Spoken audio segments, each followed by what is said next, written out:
Jon Schull.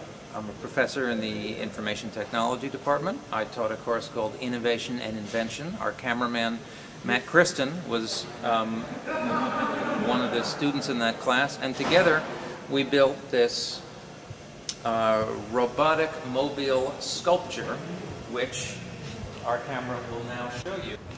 There you see the manta hanging from 4 lines. Following one line, you can see it goes up to a brown eyelet on the 3rd floor, an eyelet actually labeled number 2. That fishing line goes through that eyelet, goes all the way across to the far side,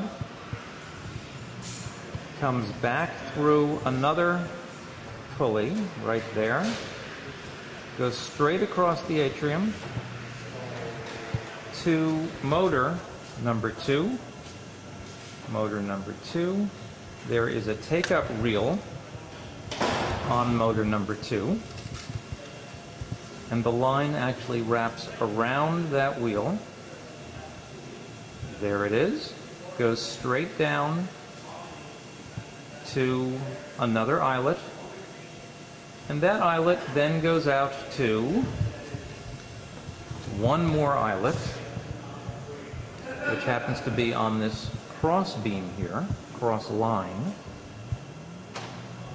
where it is connected to a counterweight, and there it is. Now we repeat this 4 times for the 4 corners of the atrium with 4 counterweights, 1 for each motor, and the result is that we can move the manta anywhere we wish in this grand space here, just by adjusting the various motors to turn at various speeds. This happens because those 4 motors are connected to a servo control card, which is that device right there. And that servo control card goes to a computer, which in this case is this device right here. And this device controls the 4 motors. In fact, we had an interface consisting of a data glove which spoke to this receiver in such a way that actually we were able to control the 4 motors by bending 4 fingers and playing God, making the manta ray fly across the atrium. So here we have a close-up of the 4 tension lines connected to a 4-way connector. These were here really just to provide some weight to the counterweights, and each of these goes to a different motor. So now a little bit more about the electronics and the components we made this of. We developed a saying in this project: no project is so large that it can't be solved by a sufficient number of Kinects. Here you see the Kinects components. You'll also see them in the construction of the manta themselves. In fact, these motor rigs were prototyped in Kinects, but as you can see, we eventually went to metal. I'm now going to explain this arrangement. We have this heavy crossbar here, which is clamped onto the railing, and then we have these 4 aluminum panels, which just clamp onto this rig, so everything is adjustable. The rig includes the motor, which comes through and connects to the drive wheel. The motor is controlled by this device called a Victor, which is basically a pulse width modulated amplifier, which takes computer inputs and turns them, computer inputs intended for a servo controller, and turns them into pulse width modulated signals appropriate to a motor like this. A lightweight yet flexible and remarkably robust structure made from nylon rods, which are admirably flexible, and joined by connexes. In this case,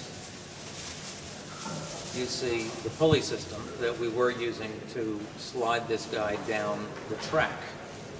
You now see the connects just pop together and apart with remarkable ease, and that in fact that ended up being the way we constructed this guy.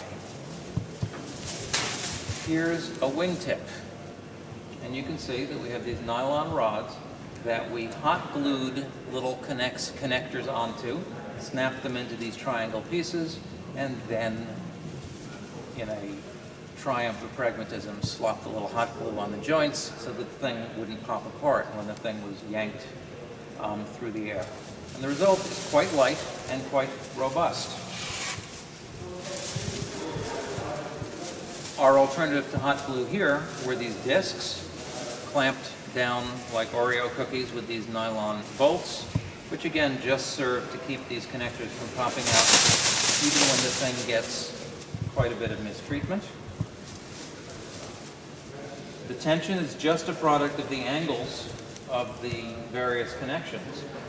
And as for this material comes from a very large plastic bag used to keep buns on a bun warmer in a kitchen toasty as they're cooling from the oven. It's a nice material, slices. We lay it out on a table, we stretch it out on a table, we lay our skeleton down on the table, and then we just put Scotch tape on the seams, and you get, but again, is a lightweight and quite robust arrangement. There are all sorts of things you can do with K'NEX and with plastic and with fiberglass rods, and well, we happen to be the world's experts, as Matt will tell you, on manta ray construction.